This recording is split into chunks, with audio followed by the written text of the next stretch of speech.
Hey guys, tonight we are going to step into a time of absolute silence, the beautiful life journey of our beloved Prophet Muhammad, peace be upon him.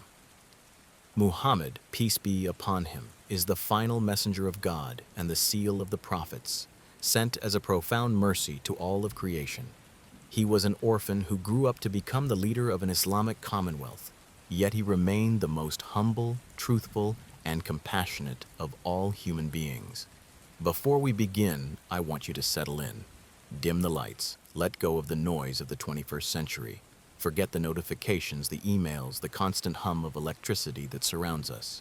We are going to a place where the only light comes from the vast spilled milk of the stars and the flickering of oil lamps. As always, take a moment to like the video and subscribe, but only if you genuinely find peace and value in these stories. And let me know in the comments where you are listening from tonight. It is always grounding to know we are all connected in this quiet moment, listening together in the dark. Now, close your eyes. Let your shoulders drop. Let your jaw unclench. Let your breathing slow down, matching the rhythm of a slower, ancient time. And let us walk together into the deep, red sands of the Arabian desert, the year of the elephant. Imagine you are standing on a ridge of jagged red sandstone. The year is 570. The air around you is dry. So dry it feels like it pulls the moisture right out of your skin. It is hot, a relentless baking heat that turns the earth into a hard, cracked crust. Below you lies a valley, a small, dusty settlement huddled around a simple cube-shaped structure made of dark, volcanic stone. This is Mecca. It doesn't look like much to the naked eye. There are no skyscrapers, no clock towers, no marble floors cooling the feet of pilgrims. Just mud brick houses, narrow, winding alleyways, and the Kaaba, the ancient house built by the prophet Abraham and his son Ishmael, now silent, draped in cloth, and surrounded by 360 stone idols. But tonight, the silence of the desert has been broken. The ground beneath your feet is vibrating, not from an earthquake, but from a rhythmic, thundering pounding that seems to rise from the south. You look toward the horizon, where the heat waves shimmer and distort the air, and you see a cloud of dust rising, blotting out the harsh sun. It is an army, but not just any army. This is the army of Abraha, the Abyssinian viceroy of Yemen. He has marched north with a force the Arabs have never seen before. 60,000 men, spears glittering like a river of steel in the sunlight, armor clanking with a sound that terrifies the grazing camels. But that isn't what makes your heart stop. It is what is leading them. Elephants, massive gray mountains of flesh trudging through the sand, animals that belong in the lush savannas of Africa. Not here in this barren, rocky wasteland. The Arabs of Mecca have never seen such creatures. They are monsters of war, unstoppable living tanks. They call this year Am al-Fil, the year of the elephant. Abraha has come for one reason, and one reason only. He has built a magnificent cathedral in Yemen, adorned with gold and jewels, hoping to turn the trade routes and the pilgrims toward his city. But the Arabs still go to Mecca. They still go to the simple square house of stone. And in his rage, he has sworn to tear the Kaaba down, stone by stone. Panic spreads through Mecca. The people are fleeing to the mountains. They grab their children, their water skins, their few precious belongings. They know they cannot fight elephants with rusted swords and wooden arrows. They leave the city empty. Imagine the silence of the abandoned city, the wind whistling through the empty streets, the doors flapping in the breeze, the Kaaba standing alone, defenseless in the center of the valley. The grandfather of the prophet, Abdul Muttalib, is the leader of Mecca. He goes out to meet Abraha. But he does not ask for the city to be spared. He asks for his camels, 200 of them that the army had stolen. Abraha is confused. He says, "I came to destroy your holy house, the house of your religion, and you talk to me about camels?" Abdul Muttalib looks at him with the calm of a man who knows something the tyrant does not. He says, "I am the lord of the camels. As for the house, it has a lord who will protect it." He returns to the mountains, holds the metal ring of the Kaaba's door, and prays. Then he climbs the peaks and watches. Abraha gives the order to charge. The led elephant, a massive beast named Mahmud, steps forward. The ground shakes, the handlers shout, but then, just at the boundary of the sacred sanctuary, Mahmud stops. He freezes. He kneels. The handlers beat him. They yell. They poke him with iron hooks. But the great beast refuses to take a single step toward the holy house. When they turn him toward Yemen, What happens next is a scene of absolute divine chaos. The stones fall like rain, like bullets from the heavens. The great army, the invincible elephants, the 60,000 men, they are decimated. The Quran describes them as being turned into eaten straw. The dust settles. The elephants are gone. The army is broken and fleeing, and the Kaaba still stands, silent, untouched. It is in this year of terror and miracle, this year where the earth shook and the sky rained death, that a quiet, unnoticed event takes place in a humble house in Mecca. A woman named Amina, the wife of Abdullah, gives birth to a son. His father, Abdullah, is already dead. He died on a trading journey in Yathrib before the boy was even born. The child is born into a world of violence, idolatry, and tribal warfare, and he enters it with nothing. No father to protect him, no inheritance to claim, no sword to his name. But his mother, Amina, saw dreams while she was carrying him. She saw a light leaving her body that illuminated the palaces of Syria and Busra. She felt no pain, no heaviness. His grandfather, the old chieftain Abdul Muttalib, carries the baby to the Kaaba. He lifts him high in his arms, circling the sacred house. He names him Muhammad. It is a strange name, a name not common among the Arabs. It means the praised one. The Arabs ask him, "Why did you not name him after his forefathers?" Abdul Muttalib replies, "I wanted him to be praised by God in the heavens and praised by the people on the earth." As you look at this infant wrapped in simple cloth, sleeping in the shadow of the Kaaba, you are looking at the pivot point of history. The year of the elephant was not the end. It was the clearing of the stage for his beginning, the desert nurse. Fast forward a few months, we are leaving the stifling heat of the city now. We are heading out into the deep, open desert. In these days, the air in Mecca is stagnant. It is filled with disease, pests, and the humidity of the overcrowding. The nobility of Mecca have a tradition. They send their newborn sons away. They send them into the wild desert to live with the Bedouin tribes. Why? Because the desert is pure. The air is clean. The language of the Bedouins is untouched, complex, and poetic. They want their sons to be tough. They want them to be eloquent. They want them to be survivors. Imagine a group of Bedouin women riding into Mecca on donkeys that are skinny and weak. It is a year of drought. The desert is brown and dead. The sheep have no milk. The camels are dry. These women are desperate. They are looking for babies to nurse, babies from rich families who will pay them well. Among them is a woman named Halima. She is from the tribe of Banu Saad.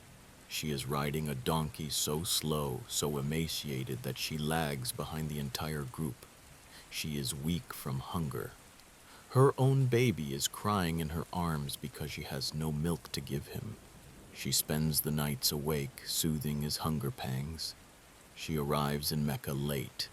The other women have already snatched up the children of the wealthy nobility. They are looking for the sons of rich merchants. The only baby left is the orphan, Muhammad. The other women rejected him. "An orphan," they said. "Who will pay us? His father is dead. What can a grandfather or a mother give us? Halima doesn't want to go home empty-handed. It is a shame for a Bedouin woman to return without a charge. She looks at her husband and says, "By God, I do not like to go back with the other women without a baby. I will take this orphan." Her husband agrees. "Take him. Maybe God will bless us because of him." She goes to Amina. She takes the bundle in her arms. And the very moment, she lifts him, the world shifts. Imagine the feeling of sudden, cool relief. Her body, which was dry and empty, suddenly fills with milk. Her own baby stops crying and drinks until he is full and falls into a deep sleep. The orphan drinks until he is full and sleeps. For the first time in months, there is silence in her tent. The next morning, her husband goes to milk their old camel. She hasn't given a drop of milk in weeks. But today, her udders are full. They drink fresh, warm milk until they are satisfied. Halima rides her donkey back to the desert, and suddenly the donkey is running. It is energetic. It is passing the other women's strong camels. They shout to her, "Halima, woe to you! Is that the same donkey you came on?" She smiles. She knows. She is carrying a blessing. The Prophet spends his first years here, in the vast openness of the desert. No walls, no city noise. Just the massive dome of the blue sky, the black stones of the volcanic plains, and the silence. He learns to speak the purest Arabic of the Banu Sa'd. He learns to track animals. He learns to endure heat and thirst. He learns to look at the stars and navigate by them. But strange things happen here too. One day, while he is playing with his foster brothers behind the tents, something terrifying occurs. Tradition tells us that two men dressed in white, angels, come to him. They lay him down on the ground. Imagine the fear of the other children watching from a distance. They run screaming to Halima, "Muhammad has been killed! Muhammad has been killed!" Halima and her husband rush out, their hearts pounding. They find the boy sitting up. His face is pale. He is trembling, but there is no blood. He tells them, "Two men came to me. They opened my chest. They took my heart. They washed it in a golden basin with snow. They took out a black clot and threw it away, saying, 'This was the portion of the devil in you.' Then they put it back and sealed my chest." Halima is terrified. She loves this boy, but this mystery is too heavy for her. She fears that the jinn or some desert spirit is after him. She decides it is time to take him back to the safety of his mother. The year of sadness. He is 6 years old now. He returns to Amina in Mecca. Imagine the reunion. A mother who has missed her son for years, finally holding him, smelling the scent of the desert sun on his skin. She decides to take him on a journey. They are going to travel north to a city called Yathrib, which will later be known as Medina, to visit his father's grave and meet his uncles from the clan of Banu Najjar. It is a happy trip. For a month, the boy plays in the oasis. He learns to swim in a pool there. He plays with his cousins. He sees the house where his father breathed his last. He traces the roots of his lineage. But on the way back, the wind turns cold. They are in a place called Abwa, a desolate, rocky spot between the two cities. There is nothing there but scrub brush and wind. Amina falls ill. A sudden, sharp fever takes her. She grows weak rapidly. Imagine the scene. A 6-year-old boy, sitting in the sand, holding his mother's hand as it goes cold. The caravan waits. The servant girl, Ayman, watches with tears in her eyes. He watches the light leave her eyes. He watches the only parent he has ever known slip away into the mercy of God. They bury her there, in the middle of nowhere. He leaves a piece of his heart in the sand at Abwa. He is now doubly orphaned. No father, no mother. He travels back to Mecca, not in his mother's lap, but riding behind the servant girl. He enters the city alone. His grandfather, Abdul Muttalib, takes him in. The old chief, who is stern and feared by all of Mecca, becomes soft for this boy. There is a special cushion laid out for the chief in the shade of the Kaaba. No one, not even his own powerful sons, dares to sit on it. But the young Muhammad runs and sits on it. His uncles try to pull him away, but Abdul Muttalib stops them. He strokes the boy's back and says, "Leave my son. By Allah, he has a great future." For 2 years he lives in the warmth of his grandfather's love. But the lesson of his life is detachment. The lesson is that nothing in this world lasts. When he is 8 years old, Abdul Muttalib dies. He follows the funeral procession, weeping. He has stood at 3 graves before he has even reached puberty. Father, mother, grandfather. It seems like everyone who loves him leaves him. The world is stripping him of every support, every protector, every crutch, so that he will have no one to rely on but the one who created him. He moves in with his uncle Abu Talib. Abu Talib is kind, noble, and the new leader of the clan, but he is poor. He has many children. The house is crowded, and so the boy works. He doesn't go to school. He doesn't learn to read or write. He becomes a shepherd. The shepherd and the stones imagine the life of a shepherd in the Meccan hills. It is not romantic. It is lonely. It is grueling. You are responsible for these wandering animals. You have to find them grass in a land of rocks. You have to protect them from wolves. You have to be patient, so patient. Every prophet was a shepherd, from Moses to Jesus to Muhammad. Why? Because shepherding teaches you leadership without arrogance. You can't force a sheep to move. You have to guide it. It teaches you vigilance. It teaches you solitude. Hours and hours of silence. Sitting on a rock, watching the sun track across the sky. Thinking, wondering, looking at the horizon, and realizing how small you are. He is known in Mecca not for his poetry or his sword fighting, but for his character. They call him Al-Amin, the trustworthy, Al-Sadiq, the truthful.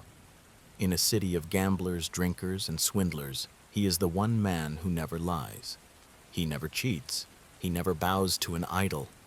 He walks past the great statues of Hubal and Lat and feels only a strange repulsion. Years pass. The boy becomes a man.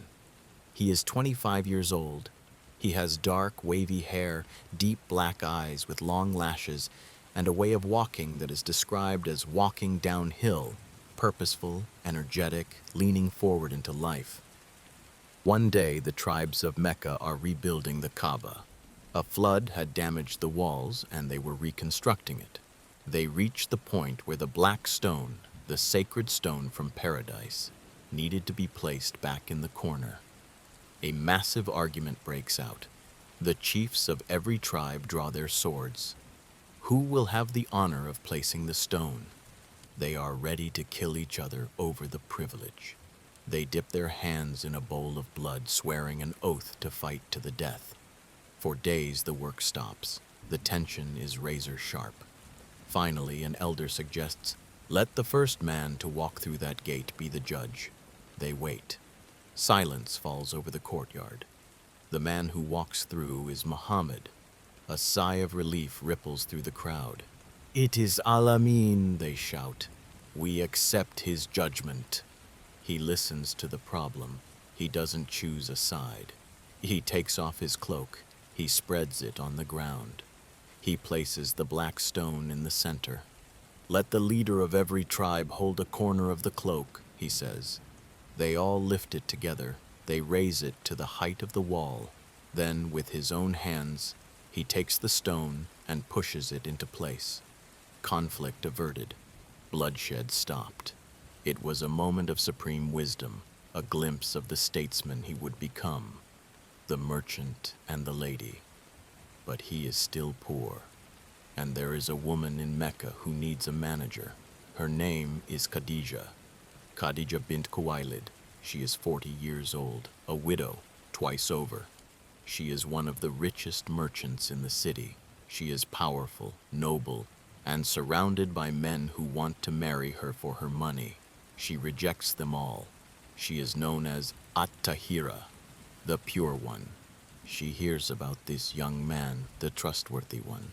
She hires him to take her caravan north to Syria.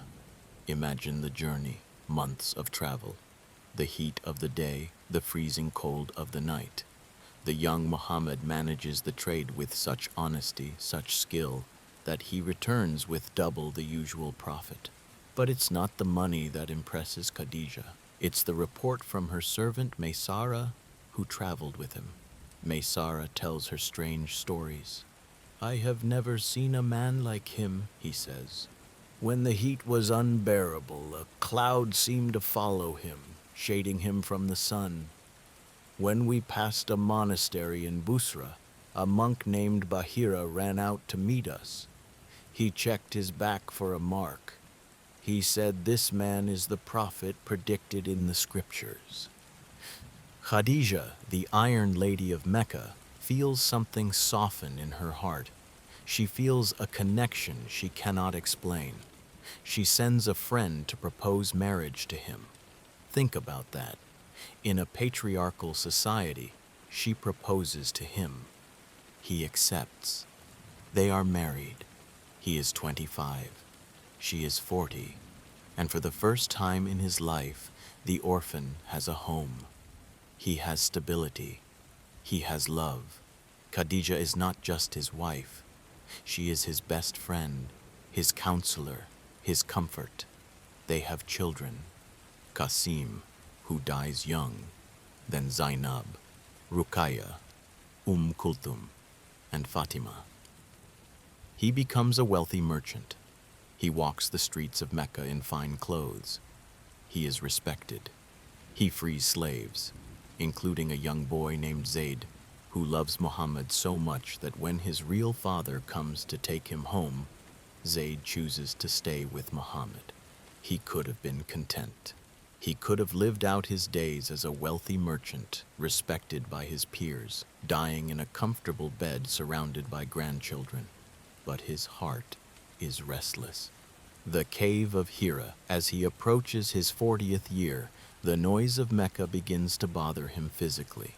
The idolatry, the greed, the way the strong crush the weak, the burying of baby daughters alive in the sand. It hurts him. He begins to have dreams, vivid dreams, dreams that come true the next day as clearly as the breaking of dawn. He begins to withdraw. He takes water and dried dates, and he climbs. He climbs the mountain of light, Jabal al-Nur. It is not an easy climb. It is steep, sharp, and treacherous. It takes hours. Near the top there is a small cave, Hira. It is tiny, about 4 meters long, hardly enough space to stand. It faces the Kaaba, which looks like a small speck in the distance below. He spends days here, nights, alone in the absolute dark, just thinking, praying to the God of Abraham, even though the rituals have been lost. He is searching, and then, one night in the month of Ramadan, in the year 610, the search ends, and the heavy burden begins. It is late. The darkness is absolute. The silence is heavy, pressing against his ears. Suddenly, the cave is not empty. A presence, overwhelming, terrifying. It is the Archangel Gabriel, Jibril, though Muhammad doesn't know this yet. He appears not as a man, but as a force. The angel commands him, "Iqra," read. Muhammad, terrified, illiterate, replies, "Ma ana bi qari." I am not a reader. I cannot read. The angel grabs him. Imagine the physical sensation, a cosmic grip that squeezes the breath out of him, crushing his ribs, squeezing him until he thinks he will die. Then the angel releases him. Read. I cannot read. The angel squeezes him again, harder, the pressure of the heavens pressing onto a human frame. Read. I cannot read. What shall I read? The angel squeezes him a third time. then releases him and recites the very first words of the final testament. Read in the name of your Lord who created man from a clinging substance. Read, and your Lord is the most generous, who taught by the pen, taught man that which he knew not. The words are burned into his heart. They are engraved on his soul. The angel vanishes. Muhammad rushes down the mountain. He is trembling uncontrollably. His heart is pounding in his chest like a drum. He thinks he has gone mad. He thinks he is possessed by a jinn. He thinks he is dying. He runs all the way home to Khadija. He bursts in, pale, shaking, sweating profusely despite the cool night. He collapses into her lap and cries out, "Zamiluni, Zamiluni! Cover me, cover me." Imagine the scene. The future prophet, the man who will lead millions, curled up like a frightened child. And Khadija, she doesn't panic. She doesn't ask 1,000 questions. She covers him with a blanket. She holds him. She strokes his hair. She waits until the fear subsides. He looks at her and whispers, "I fear for myself." And then she speaks the words that save him, words that should be written in gold. She says, "Nay, by Allah, Allah will never disgrace you. You keep good relations with your kith and kin. You help the poor and the destitute. You serve your guests generously, and you assist the deserving calamity-afflicted ones." She reminds him of who he is. She validates his character. She believes in him when he doesn't even believe in himself. She takes him to her cousin, Waraka ibn Nawfal. He is an old blind man who became a Christian and reads the scriptures. Muhammad tells him what happened. Waraka listens. His old face lights up. "This is the Namus," he cries. "This is the keeper of secrets, the same angel who came to Moses. I wish I were young. I wish I could be alive when your people drive you out." The prophet is shocked. "Will they drive me out?" Waraka nods sadly. "Yes, no man has ever brought what you have brought without being treated as an enemy. If I live to see that day, I will support you strongly." But Waraka dies shortly after, and the revelations stop for a while. The prophet is left alone again, waiting, wondering. Then the command comes, "O you wrapped in a mantle, arise and warn." The silent call and the public cry. For 3 years, the message is a secret. It spreads like a quiet fire under the dry leaves of Meccan society. He whispers the truth to those closest to him. Khadija is the first to believe. A woman.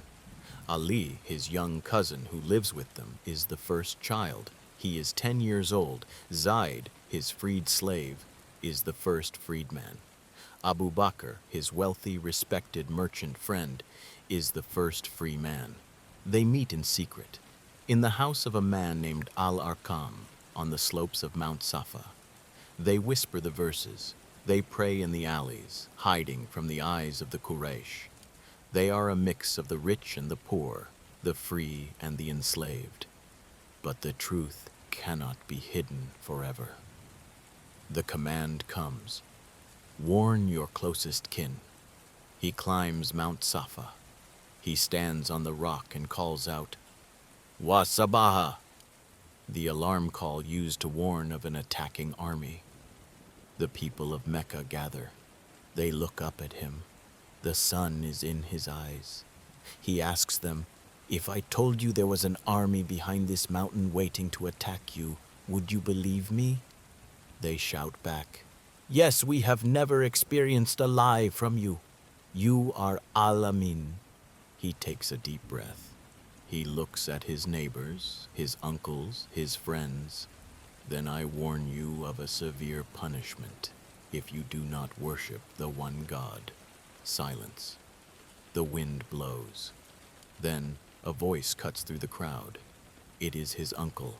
Abu Lahab, red-faced, angry. May you perish for the rest of the day. Did you gather us for this? The crowd disperses. The mockery begins. The honeymoon phase of the private revelation is over. The war for the soul of Arabia has begun. The persecution starts slowly, then it becomes brutal.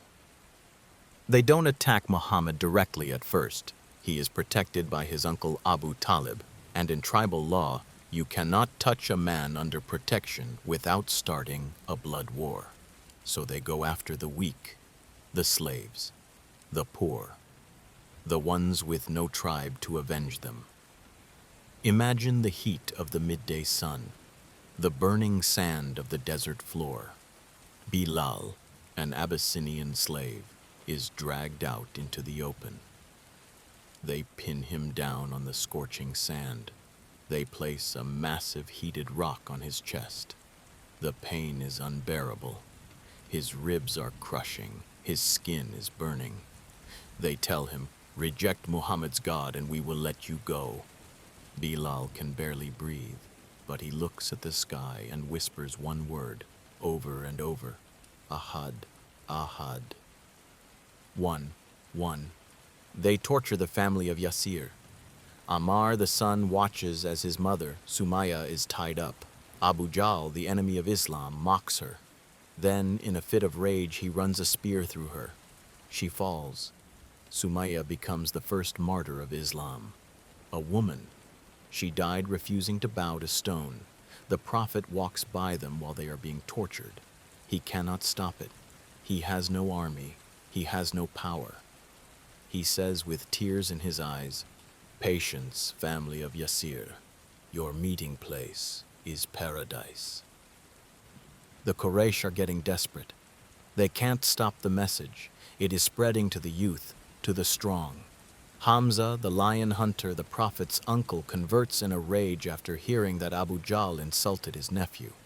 Umar, the giant warrior who set out to kill the Prophet, hears the Quran and falls to his knees weeping. The poetry of the Quran is breaking them. The Arabs pride themselves on language, but they have never heard anything like this. It is not poetry, it is not prose, it is something else. Walid ibn Mughira, a bitter enemy, admits privately, "By God, it has a sweetness. It destroys everything that comes before it." So they decide to do something unthinkable. They initiate a total boycott. The Ravine of Sorrow. They write a document. No one is allowed to trade with the clan of Banu Hashim. No one can marry them. No one can sell them food. No one can talk to them until they hand over Muhammad to be killed. They hang this document inside the Kaaba. The Prophet, his family, and his followers are forced out of the city. They move into a narrow, dry ravine, a canyon called Shaib Abi Talib. Imagine the hunger. It lasts for 3 years. 3 years of starvation. The rich merchants of Mecca cut off the food supplies. The Muslims eat leaves off the trees until the corners of their mouths are sore like sheep. They boil dry leather skins to soften them and chew on them just to stop the stomach cramps. At night, the people of Mecca can hear the sound of babies crying from hunger echoing from the valley. Some of the Meccans feel guilty, but they are too afraid to break the boycott. The Prophet is watching his loved ones suffer. Khadija, who was once the wealthiest woman in Mecca, the woman who wore silk and ate from gold plates, is now starving. She is weak. Her bones are frail. She gives her last bit of food to the children.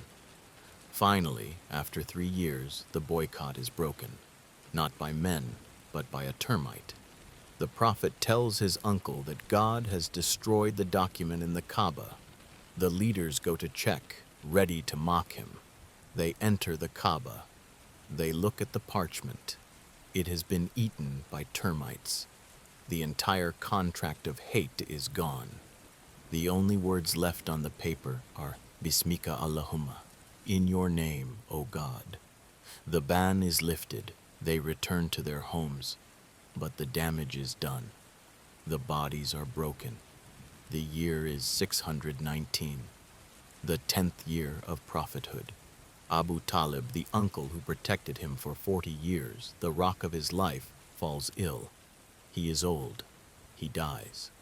The Prophet is devastated. His shield is gone. Now the Quraysh can attack him openly. But a deeper, more personal wound is coming. A few weeks later, Khadija falls ill. The strain of the starvation in the ravine was too much for her age. Imagine the Prophet sitting by her side. This is the woman who believed in him when the world called him a liar. The woman who spent her entire fortune to support him until they had nothing left. The woman who covered him when he shivered. She takes her last breath in his arms. He buries her. He climbs down into her grave to lay her to rest. When he climbs out, he is a different man. The sorrow is so heavy that history remembers this year simply as Amal Huzn, the year of sorrow. He returns to an empty house. No Khadija to greet him. No uncle to protect him on the streets. One day he is walking near the Kaaba.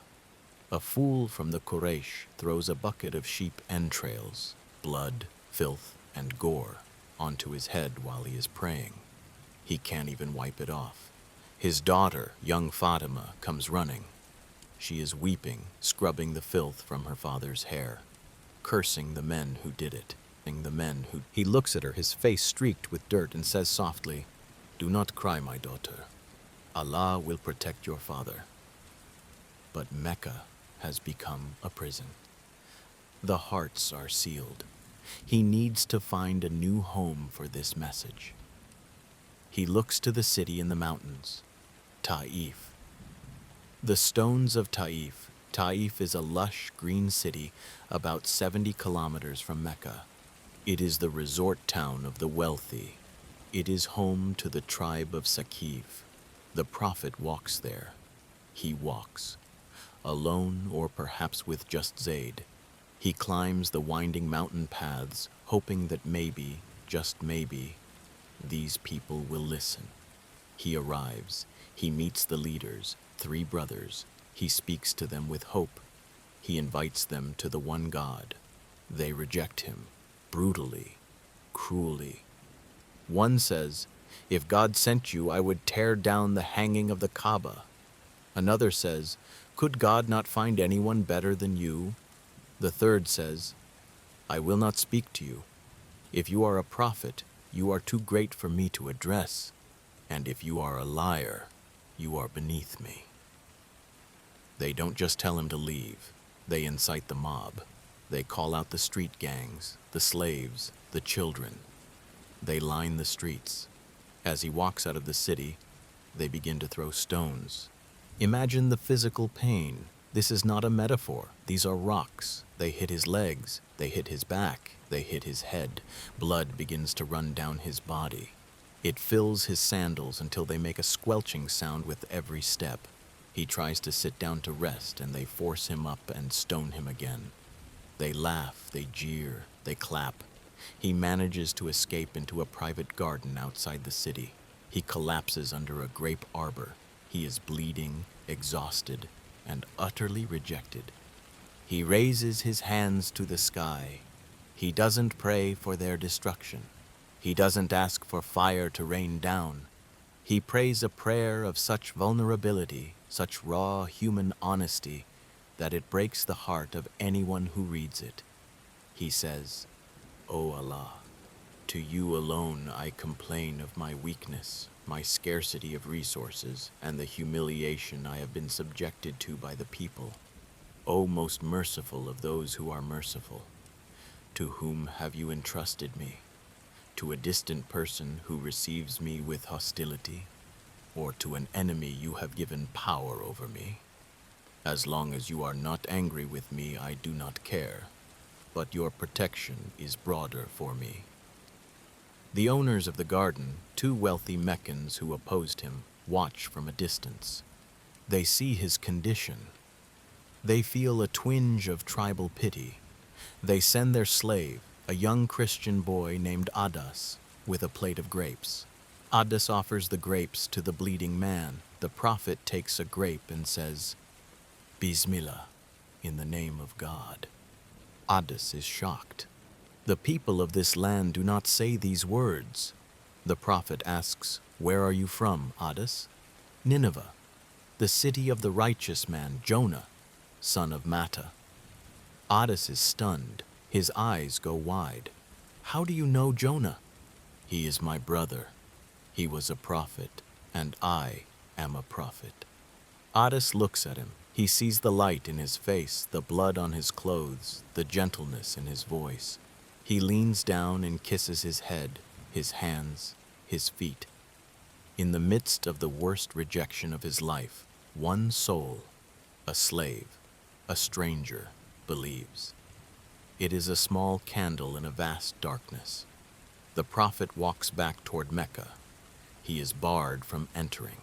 He is a man without a tribe, without protection.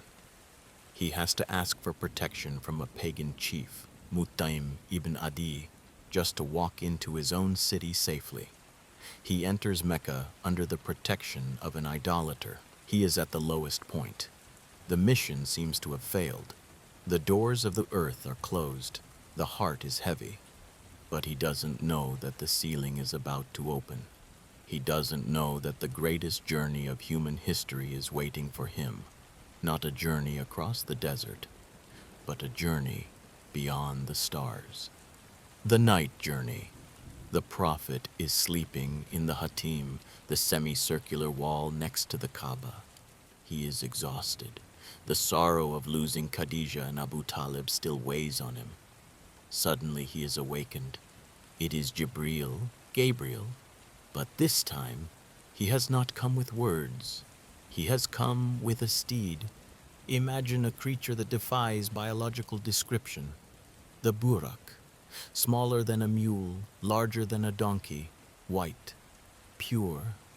Its name comes from bark, lightning. It is described as placing its hoof at the very edge of where its eye can see.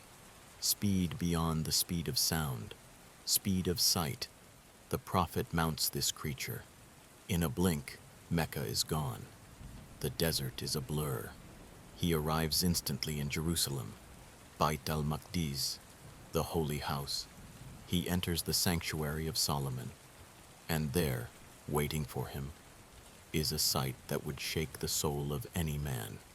They are all there: Abraham, Moses, Jesus, Noah, David, Solomon, every prophet sent by God since the dawn of time. They are standing in rows, waiting. They are waiting for an imam. Jibril gestures to Muhammad, "Go forward." Imagine the weight of that moment. The orphan of Mecca, the man stoned by the street gangs of Taif, steps forward to lead the elite of human history in prayer. It is the transfer of the legacy. The torch is being passed from the house of Isaac to the house of Ishmael. But the journey is not over. It is just starting. From the rock in Jerusalem, he ascends. The Mirage, the ladder to the heavens. We cannot fully comprehend this journey with our three-dimensional minds. He passes through the 7 heavens. At the first heaven, he meets Adam, the father of humanity, who greets him as a son. At the second, he meets Jesus and John the Baptist, the cousins.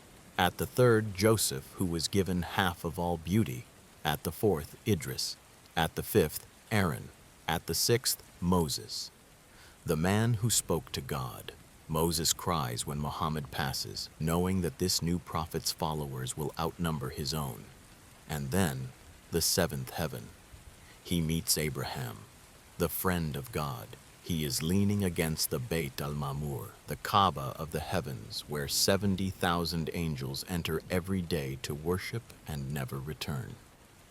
Abraham looks like him, or rather, he looks like Abraham. It is like looking into a mirror across thousands of years. Then he goes higher, past the boundary of the known universe, past the Sidrat al-Muntaha, the Lote tree of the farthest boundary, the tree where the knowledge of angels ends, the tree whose leaves are like the ears of elephants, and whose colors no human eye can describe. He enters a place where even Jibreel cannot go. The angel stops. "If I take one more step," Jibreel says, "I will be burned by the light. But you proceed." He stands in the divine presence. No veil, no intermediary, just the Creator and the Beloved. It is here, in this place beyond time and space, that the gift is given. Not a command, but a gift. The Salah, the prayer. 50 prayers a day are ordained. On his way down, he meets Moses. Moses, the veteran of dealing with a difficult nation, asks, "What did your Lord command?" 50 prayers. Moses shakes his head. "Go back. Ask for a reduction. Your people are weak. I tested the children of Israel, and they could not handle it." The prophet goes back. He asks, "It is reduced." He goes back and forth between Moses and Allah until the number is 5. 5 prayers a day, but with the reward of 50. Moses says, Go back. Ask for less." But the prophet smiles shyly. "I am ashamed to ask my Lord for more. I am content." He returns to Mecca before dawn. His bed is still warm. The next morning he stands before the Quraysh. He tells them, "I went to Jerusalem last night." They laugh. They howl with laughter. "Jerusalem? It takes a month to get there by camel. You claim you went there and came back in one night?" Abu Jahl is delighted. He thinks, "Finally he has gone mad. Now everyone will see he is a liar." They run to Abu Bakr. "Did you hear what your friend is saying?" Abu Bakr doesn't flinch. He asks one question. "Did he say it?" "Yes." "Then it is true. I believe him when he brings news from the heavens. Why should I not believe him about Jerusalem?" From that day, Abu Bakr is known as As-Siddiq, the truthful, the believer of truth. But the miracle of the night journey does not stop the persecution. It intensifies. The Quraysh realize that mocking him isn't working. Starving him didn't work. They decide there is only one option left: assassination. The Hijra, the great escape. The year is 622. The atmosphere in Mecca is lethal, but hope has appeared from the north. 6 men from the city of Yathrib had met the Prophet during the pilgrimage season. They listened. They believed. They went back and spread the word.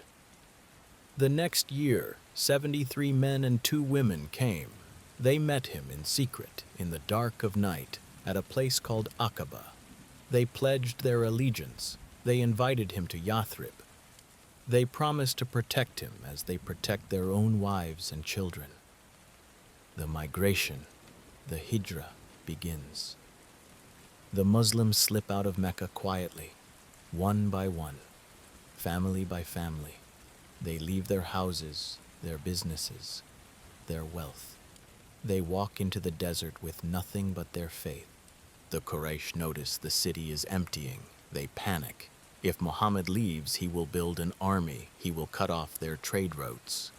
They convene a meeting in the Dar al-Nadwa, the parliament of Mecca.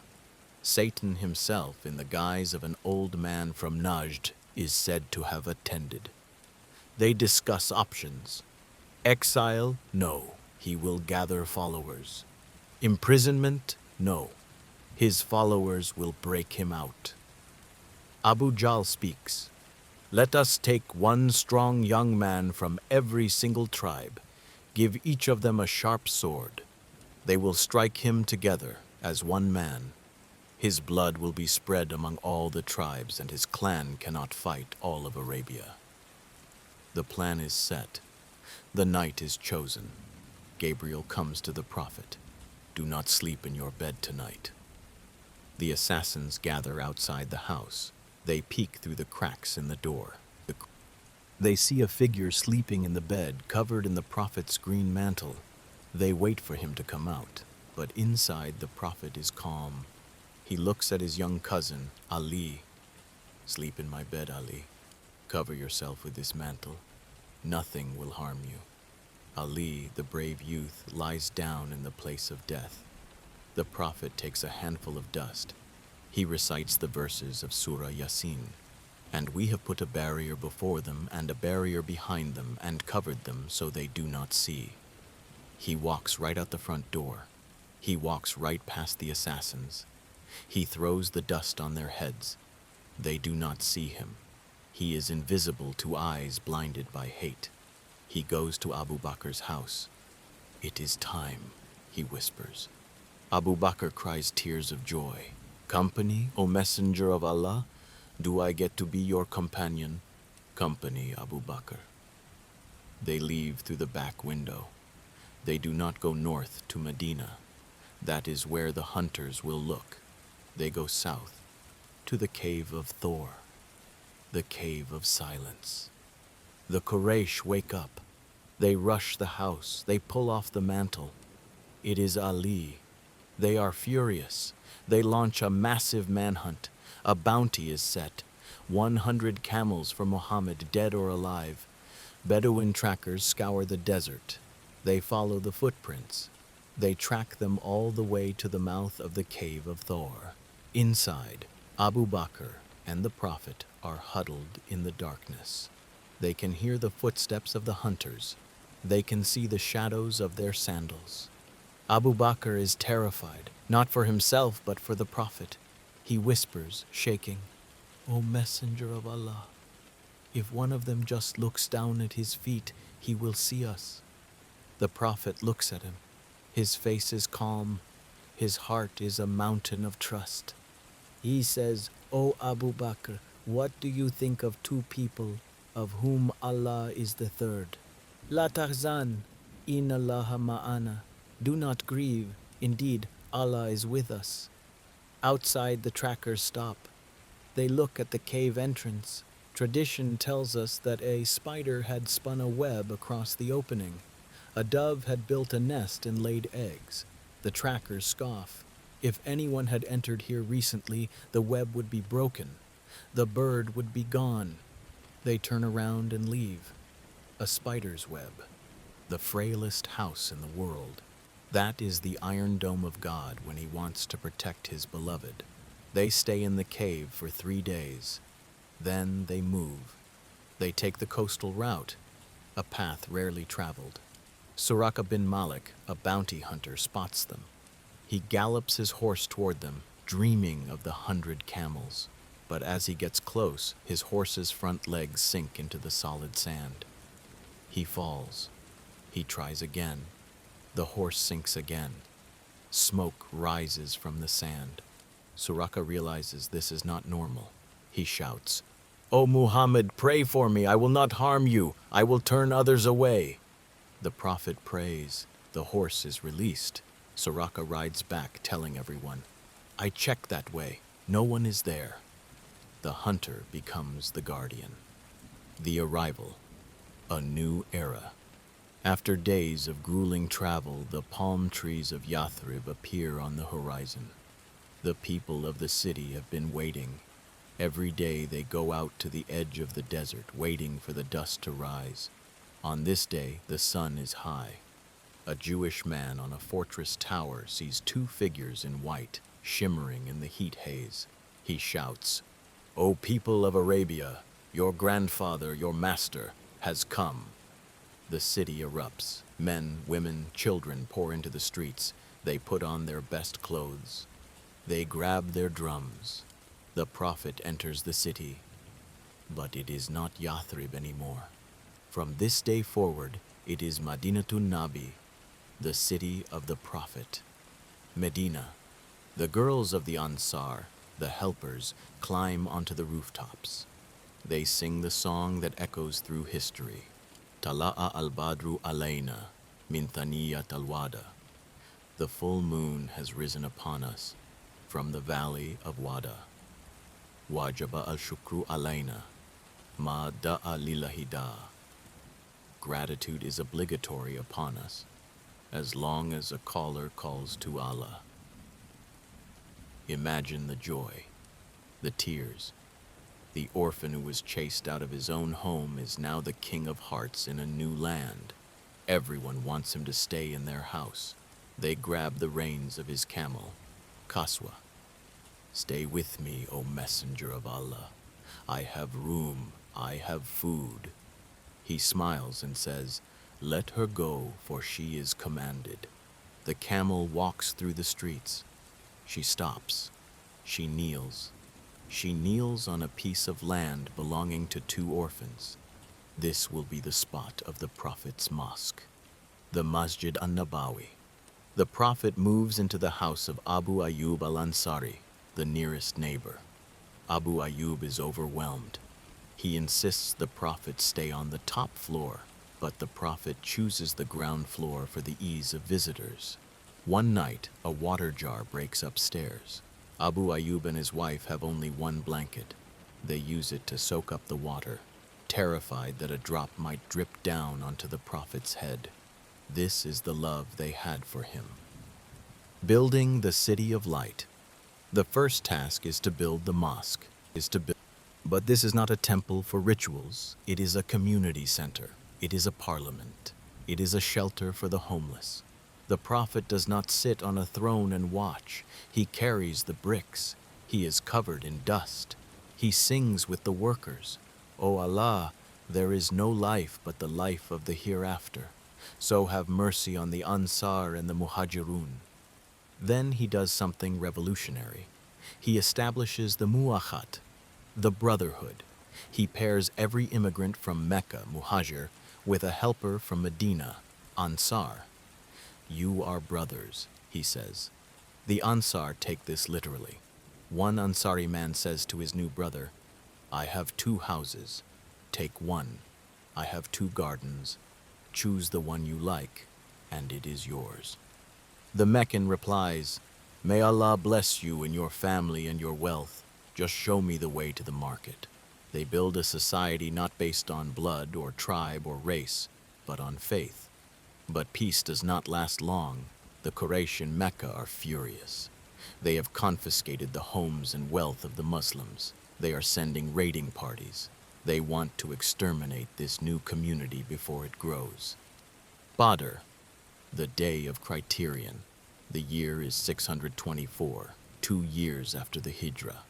News comes that a massive Meccan caravan is passing near Medina. The Muslims go out to intercept it and attempt to reclaim some of their stolen wealth.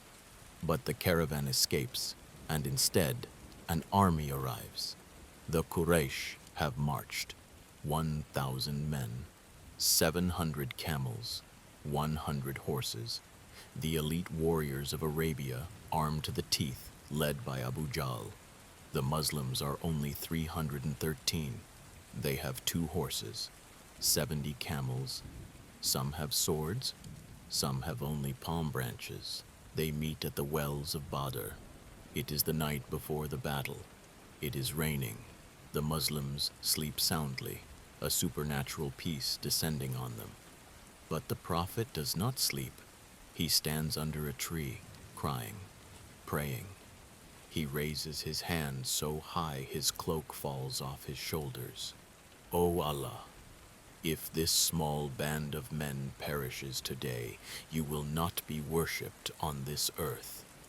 Abu Bakr holds him. Enough, O Messenger of Allah. Your Lord will fulfill his promise. The morning comes. The armies face each other. The mismatch is laughable. 300 farmers and refugees against the Spartan warriors of Arabia. The battle begins. Duels are fought. Then the general charge. The Prophet picks up a handful of dust and throws it at the enemy. May these faces be disfigured. And then the wind shifts.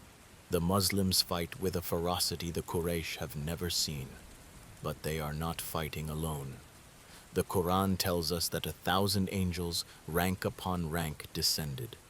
The Quraysh report seeing men in white turbans on white horses, striking heads before the swords of the Muslims could even reach them. Abu Jahl falls. The pharaoh of this nation is dead. The impossible happens. The superpower is defeated. The Muslims lose only 14 men. The Quraysh lose 70 of their leaders. It is a shock to the system of Arabia. The outcasts are now a power. Uhud, the wound of grief. But victory is a test, just as defeat is a test. A year later, the Quraysh return. They want revenge. 3,000 men. They march to the mountain of Uhud, just outside Medina. The Prophet takes the high ground. He places 50 archers on a small hill. He gives them one strict command: do not leave your post. Even if you see birds eating our flesh, do not leave your post. The battle begins. The Muslims are winning. The Quraysh break and run. They leave their camp, their gold, their weapons. The archers on the hill see the spoils of war. They see the victory. "Let's go, the battle is over." Their commander screams, "Remember the Prophet's order." But 40 of them disobey. They run down the hill to grab the loot. Khalid bin Walid, the military genius of the Quraysh, not yet a Muslim, sees the opening. He circles his cavalry around the back of the hill. He slaughters the remaining 10 archers. He charges the Muslim army from behind. Chaos. Complete chaos. The Muslims are trapped in a pincer movement. They panic. In the confusion, a rock is thrown. It hits the Prophet in the face. His tooth breaks. His lip is cut. The metal links of his helmet are smashed into his cheekbone. Blood pours down his face. He falls into a pit. A rumor spreads like wildfire. "Muhammad has been killed. Muhammad is dead." The morale of the army collapses. Men drop their swords. They sit down to die. But a few companions form a human shield around him. Talha bin Ubaidullah uses his hand to block arrows, his fingers becoming paralyzed. Abu Dujana shields the Prophet with his back, turning himself into a pincushion for arrows. They manage to retreat up the mountain. The battle ends in a stalemate, but it feels like a defeat. 70 Muslims are dead, including Hamza, the Prophet's beloved uncle. His body is mutilated. The Prophet cries over him like a child.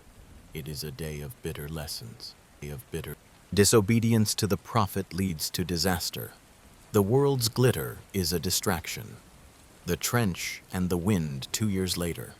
The final attempt. The Quraysh gather everyone. They form the Confederates, 10,000 soldiers, the largest army ever assembled in Arabia. They march to wipe Medina off the map once and for all. The Muslims are terrified. They cannot fight 10,000 men in the open. Salman the Persian, a companion who had traveled the world seeking the truth, suggests a foreign idea. "O Messenger of Allah, in Persia, when we were besieged, we dug a trench." The Prophet loves the idea. Dig. They dig.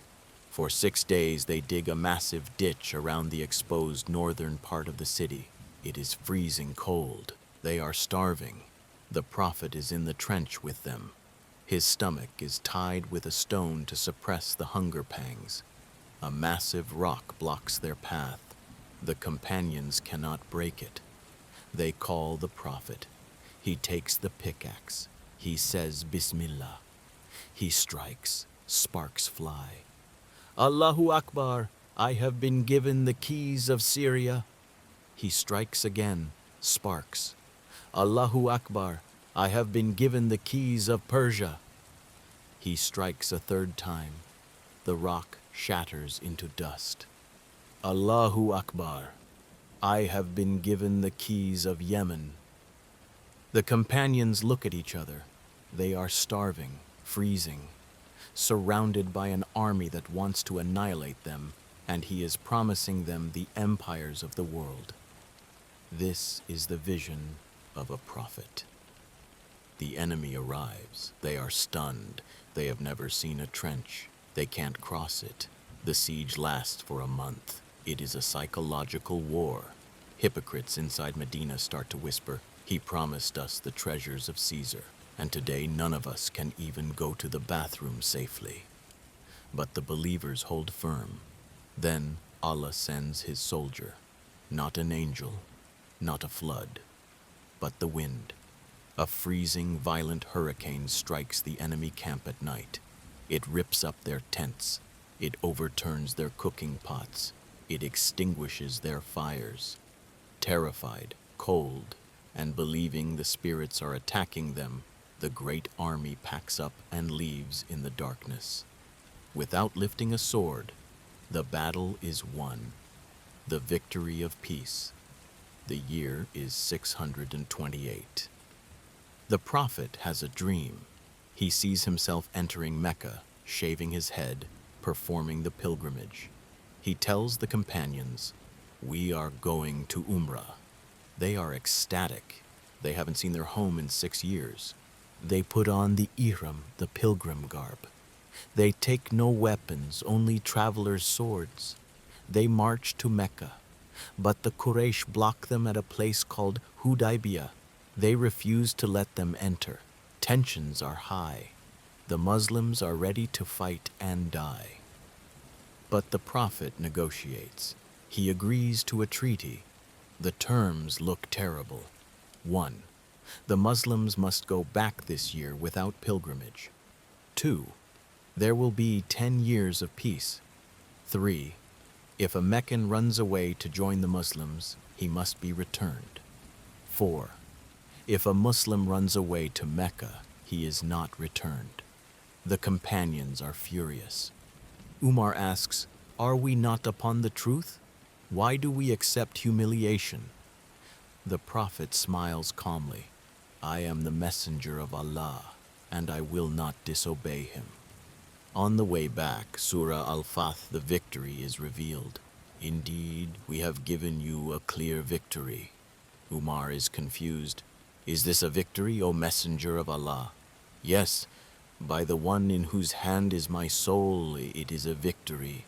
And it was. The peace allowed people to hear the message without the noise of war. In the 2 years of the treaty, more people converted to Islam than in the previous 18 years combined. Khalid bin Walid converts. Amr ibn al-As converts. The genius of Arabia flows into Islam. The conquest of hearts, but the Quraysh break the treaty. They attack a tribe allied to the Muslims. The 10-year peace is over after only 2 years. But now things are different. The Prophet marches, not with 300 men, not with 3,000. 10,000 believers march on Mecca. The desert floor turns black with them. At night they light 10,000 fires. The Meccans look out from the mountains and see an ocean of fire. Abu Sufyan, the leader of Mecca, the man who fought Islam for 20 years, surrenders. He realizes it is over. The Prophet enters Mecca. Imagine this moment: the conqueror returns, the man who was chased out, stoned, abused, whose family was starved. He is riding his camel. Is he proud? Is his chest puffed out? No. His head is bowed so low in humility that his beard almost touches the saddle. He is reciting Surah Al-Fath. He is crying. He enters the Kaaba. He points his staff at the idols. 360 of them. The truth has arrived, and falsehood has perished. The great statues crash to the floor. Hubal falls. Lot falls. Uzzah falls. The house of Abraham is cleansed. He stands at the door of the Kaaba. The people of Mecca are gathered in the courtyard. They are terrified. They know what conquerors do. They expect mass execution. He looks at them. The faces of the men who tortured Bilal, the men who boycotted his family.